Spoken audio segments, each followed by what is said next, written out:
Covid, malade Covid, ils allaient moko à forteresse. Parce qu'ils ont maladie.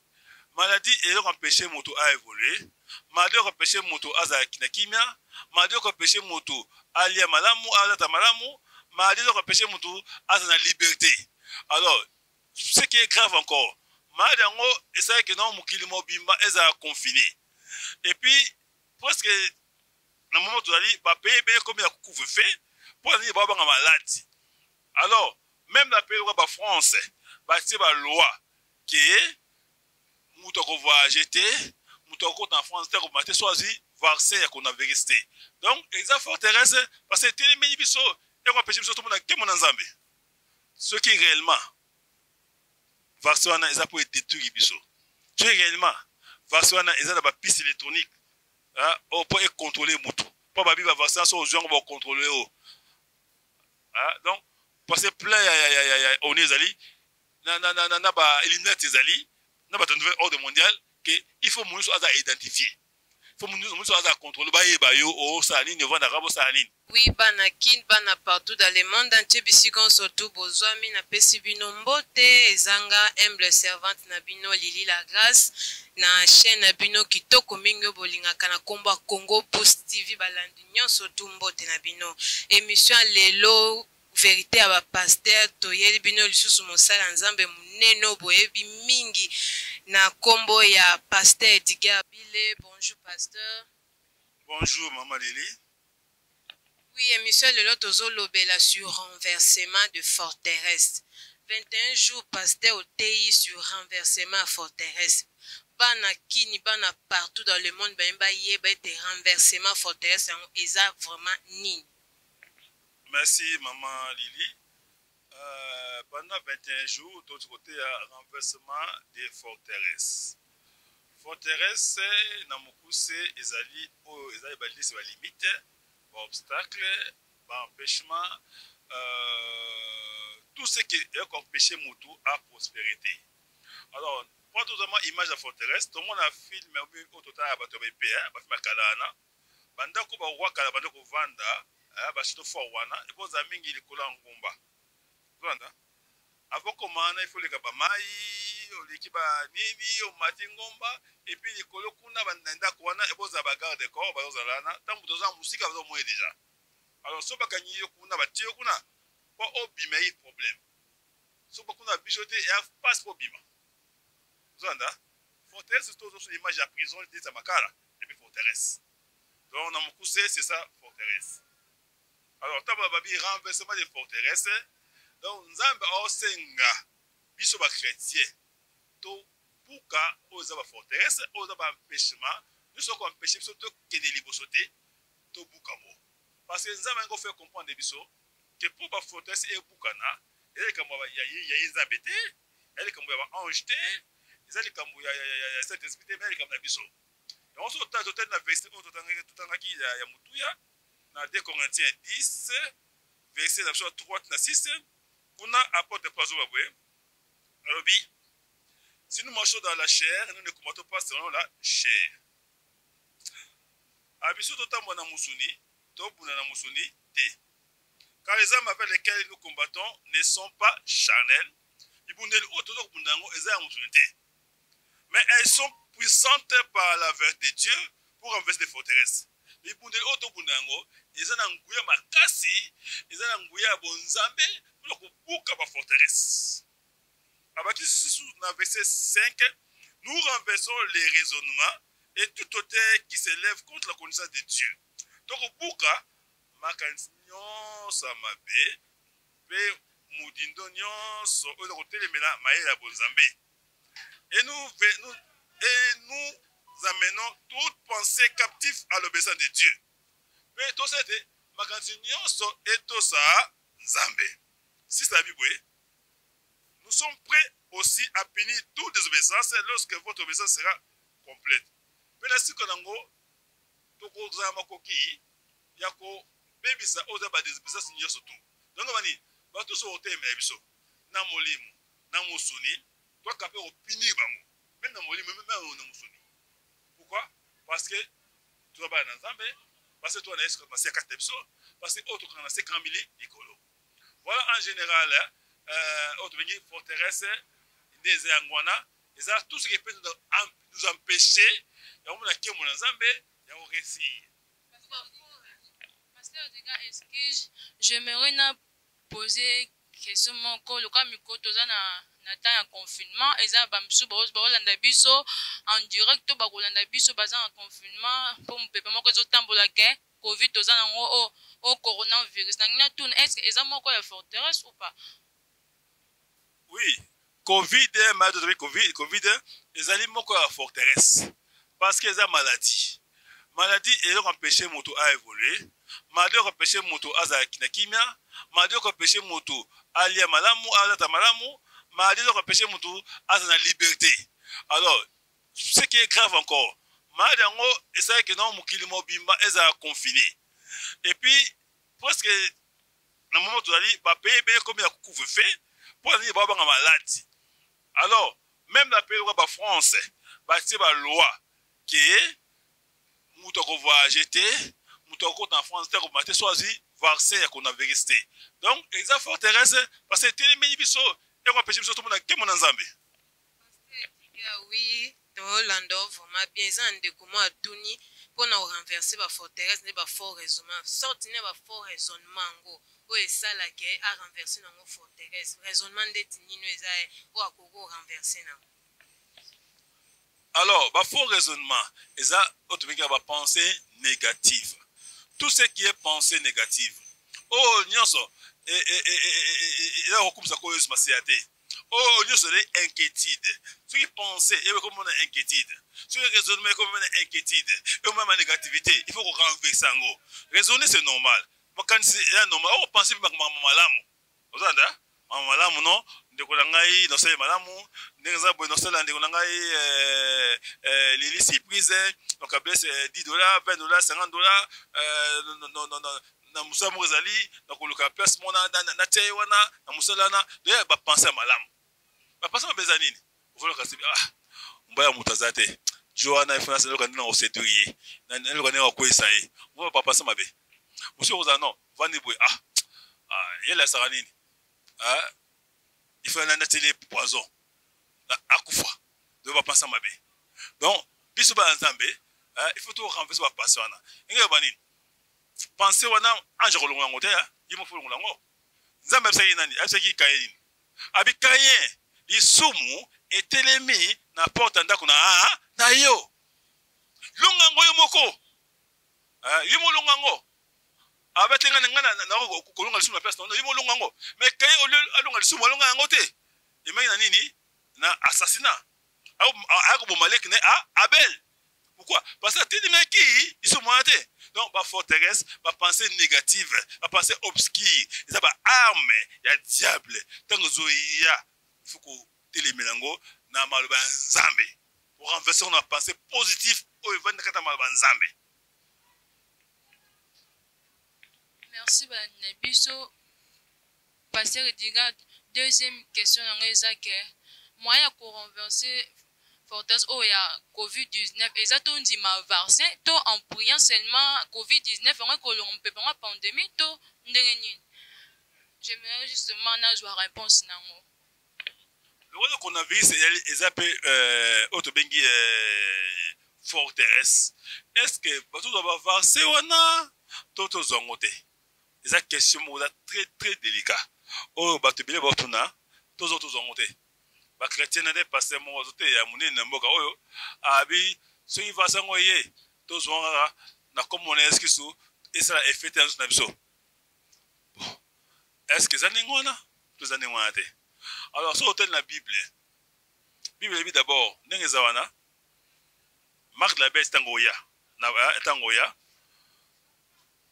bako imposer mokili mobimba bazo yango bako zongote ensemble côté ako ça il remonter à envoyer donc avant on ça il resongo pakala il faut Marc la bête ça soit 66.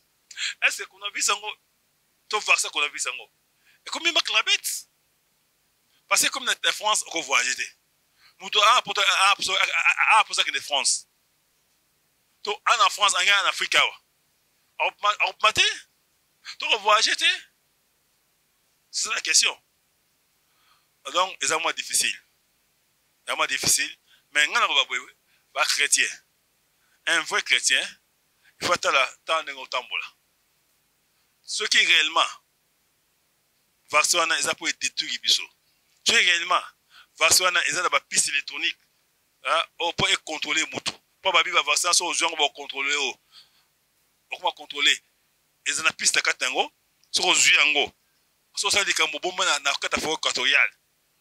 Au Kimi, au Lukayo, la patate ordinateur, au Nani, au Edgar Abile, Bongolo. Bon, pas, Azar de recherche. Maman, la vie de recherche, maman satellite, Azar information, on dit que Lukayo, dans le monde entier. Moi, bou, à l'occasion, bien, Azar a forêt équatoriale. Tu peux une image là, tu peux une image, bou, dans satellite, maman, nous vendit, nous bon mami. Allez, bon, quand au moins dans moins de 10 minutes, l'hélicoptère va venir, va Kangio. Donc, parce que plein, on est allé, n'a pas éliminé tes alliés, n'a pas de nouvel ordre mondial, qu'il faut nous identifier. Il faut nous contrôler, au Saline, au Vandara, au Saline. C'est pour toi qu'il parle de Varsovana et aux Abloquana. Alors, quant à moi, ils ont moins danger, et je dis aux chrétiens, tous en côté. Alléluia. Tous en côté. Parce que si on a commis danger, parce que on a amené balai. Vous entendez? On a manipulé 29. Soit bidon, on a 12 heures. J'ai fini en tout. À partir de l'âge 16 ans, 25 ans, on a 12 heures. Bon, on a bolumbu. On a fait information dans l'ordinateur et qui est satellite. Satellite a zongi, a rayonné dans ma cantine. On a mis tout dans le bateau, le cerveau, peut-être qu'il y a une piste. Et puis, c'est ordre.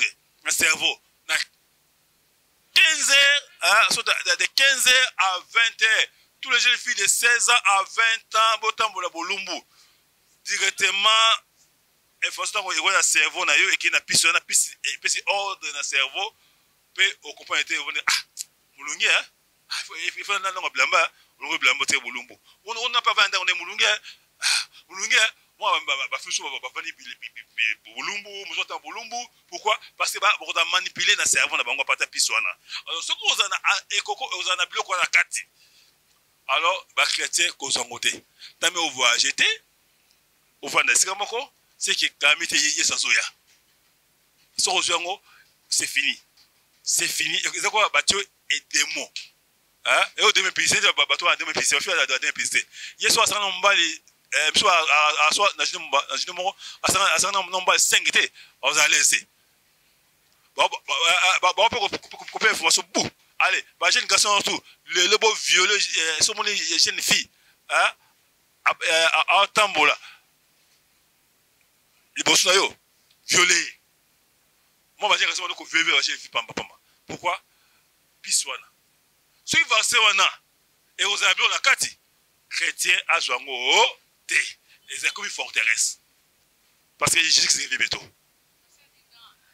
Question dans la sous-question que pour nous causer franche na yo moyen de compréhension moi bien il a aussi que verset wana est un marque de la bête au de ben 666 c'est ça. En réalité babi so tangi na après 13 kuna babi nini to tanga mo muke to tanga ngwa luka verset ngwa alors, kuna bazo balin. Bazo loba. Balobi. Mouton doit élément até. Marque la bête. Alors ça nini. Alors t'es raté, alors c'est le commodé, alors c'est le côté. Bah il m'a quand on a nini. Bah bien ali 666. Bah bi ezan de combo ya moto. Zanda. Bah c'est le nom d'une personne. Tant après 6 13 on a. Dans la 13, autant à partir de verset. Dernier verset, c'est le verset combien? 13, dans la 13. Autant qu'il y a dernier verset. Et puis au matin. Bon, verset 16. Je lis au nom du Seigneur. Et elle fit que tous, petits et grands, riches et pauvres, libres et esclaves, reçussant une marque sur le main droite ou sur le front. Verset du 7, et que personne ne peut acheter. riche, pauvre, bébé, Bangé, Azwa, marque la bête et la bête. Dans le mot qu'on a droit de faire Eloni. Et que personne n'ait pu acheter ni vendre. Sans avoir la marque. Le nom de la bête ou le nombre de son nom. De son nom. C'est la sagesse. Que celui qui a de l'intelligence calcule le nombre de la bête.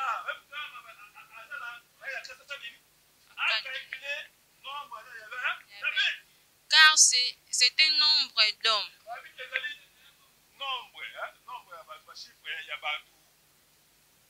Et son nombre est 666. 666. Voilà. Nous sommes battus, à Goliath, à Guatate, à se remonter, soit les moines à thé. Mais c'est comme à cause de ma maladie, ça m'a écrit grippe espagnole. Et moi, il y a plus de 100 millions de personnes dans mon kili. Mais posez votre vaccin obligatoire. Oyo, ils n'ont même pas, même pas malaria. Malaria, coronavirus. Cardiaque, hypertension, cancer et charge coronavirus. Mais, il faut vaccin obligatoire.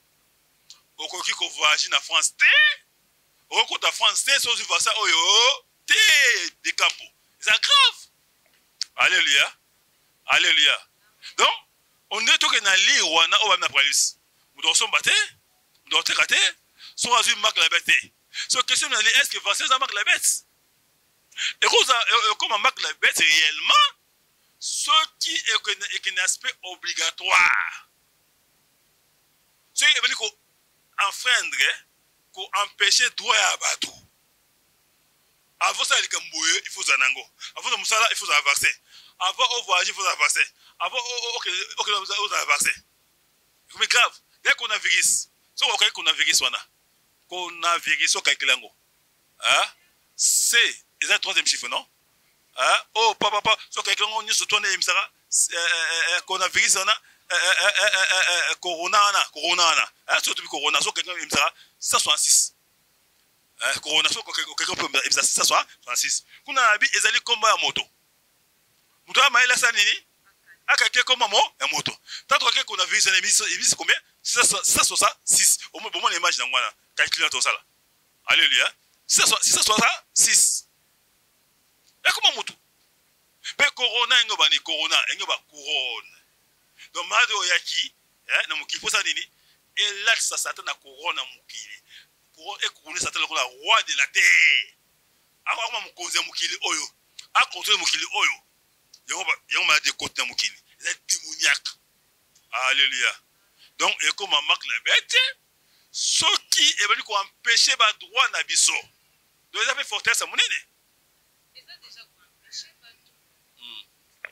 Oui, bana kini bozo kandenge na émission na biso lelo véritable pasteur ndenge pasteur Edgar azo pesa vraiment vérité vraiment coronavirus et des moko ya renversement forteresse alors il faut la paix renverser et pas ya ba chrétien nyonso tout do eza ya kotika te ya ko négliger te pasteur Edgar bana centre missionnaire batuni motuna que na ndenge totangaki verset oyo ya forteresse ya liboso ke soki vraiment balingi barenverse forteresse baarme nini oyo bakolata bazala nango babibundeli wana bazala bibundeli babombe anatomique balata baarme nucléaire to balata baarme nini vraiment oyo bakorenverse ata corona oyo ata situation moko to faux raisonnement moko esenge baarme yango oyo balata baarme nini ya babombe oyo toyebi to nini. Merci, maman Abisso, la grâce. Maman Bezé Belé. Alors, arme singeli auto lata. Soit question de l'autre lata. Parce que soit on est bien dans 2 Corinthiens 10, 3, 6. Babi, nous, c'est besoin de tout renverser la forteresse. Babi, nous embêter. Ronda. Pourquoi biso to renverser ba forteresse? Parce que Nzambe a pesa biso ba chrétien ba arme. Donc chaque chrétien faut aller ba ke azana arme. Ana ba arme spirituelle. Pour renverser la forteresse. Vous entendez? Alors, on a un bon moyen. Il y a un bon moyen. Vous avez un arme spirituelle. Vous avez un droit. Vous avez un pouvoir. Vous avez besoin de forteresse. Vous avez les milieux. Attends, quand vous faites ça, coronavirus, vous avez un pouvoir renverser en haut. Alors, l'arme est belée. Elle est belée. Mais dans la prochaine émission, tout le monde en haut. Parce que tout le monde a une arme. Parce que tout le monde a une arme. Les autres temps. Parce que les murs, ils sont renversés la forteresse.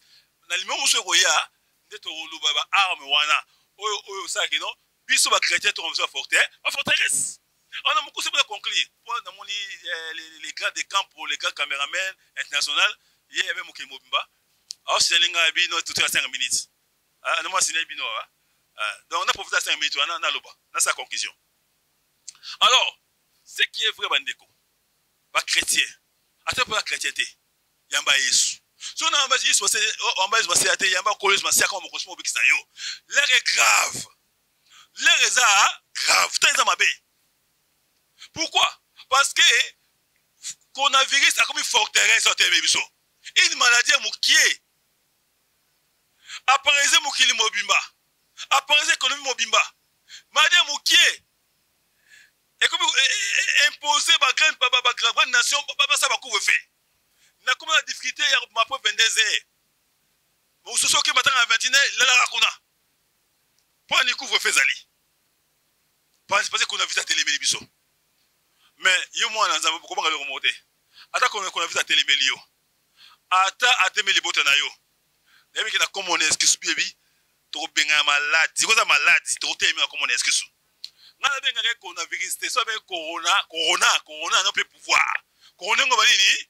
Couronne ya mokonzi am kozangate ngabengere la virus wa ngwata ya Congo la virus on ngwata Afrique bamne babaki babi na Europe essayer safa bato kufa mais jouer contre en Afrique ba Afrique bo tambola ko ba cadavre mais babota ke nzamba ba africain nzamba ya nguya nzamba Congo ya RDC nzamba confondre ngo alléluia toi c'est mali felo ata mutu ma toi c'est felo to zika mais donc qu'on avait ces comptes à mais vous m'avez noté et quand tu as et malaria on met kinine on met chloroquine na moins confort à l'hôtel Mobiki comment le remonter so elio bon là comme on est excuse somba kinine somba qui ça malaria mais la confort moto merci na ma beaucoup tout et on les galango alléluia mais pour na bateau ba kanga sur la frontière ben position loi que to voyager to ça boyete et aussi battre tant que kizali awo mukiliza nzambe mukiliza nzambe eza satana te nzamba pesa so mukili biso ba na nzambe église to détruit misa moyini na communisme ça moyini eza détruit ça coronavirus eza détruit et ngoyate yoko banga le remonter mais so coronavirus wana eza bloc na libya na ba piste électronique ya kati et contrôler par tout kozongote lingo lanzala lingo souffrir lingo voyager mais kozongote amen hein merci quoi pambola amen merci vraiment pasteur Ediga na vérité polele o talisi ba chrétien pe balandi ya Congo Boost TV o balingango mi en tout cas bayoki vraiment vérité o bimisi bayoki ma vérité obimisi mot de la fin na yo po pesa batu mbote bao baza libando balandi ovuma émission ya lelo ndenge olobi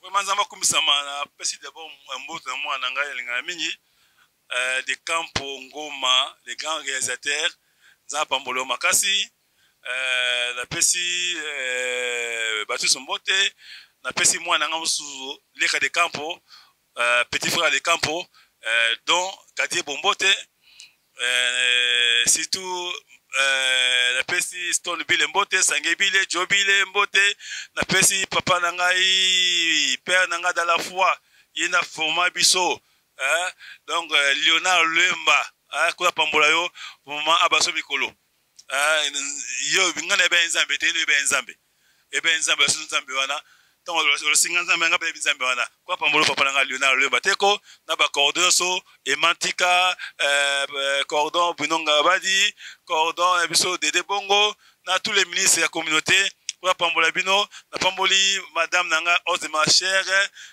Mireille Bile Bongolo Diantete kwa pambolo mi koleka merci beaucoup vraiment merci ceux qui ont ko atteindre ngai numéro nanga zali 084 45 80 982 084 45 80 982. Ah, église de Ebsozana Kimbangu 1 na 9h numéro 14. Tu peux chaque mardi, vendredi et dimanche. On a Kinshasa RDC na commune Kalamu. Vraiment dimanche on aura des kits. Premier kit 7h30 à 9h30, deuxième 9h45 à 12h. Voilà, bah programme ça kitangwana. Merci bana kinto comme na biso na suka na yembela kibino mosala nzambe munene pasteur Ediga na kati émission véritable pasteur boyoki ndenge alobi vérité ya que ko renverser coronavirus eza moko renverser mais telemeli biso ba chrétien puis mon ba nyoso to monde te précisément ba chrétien boza mayele boye ba pesi remède ebele surtout pour na vaccin wana tozana vraiment mayele pona o etikali émission cité à la prochaine numéro tokozwa suite ya o ya bombeli biso ka ndenge ala kibiso ke silité à la prochaine pesi bino mbote balandinyo surtout bisika boza na Congo pour cette télévision.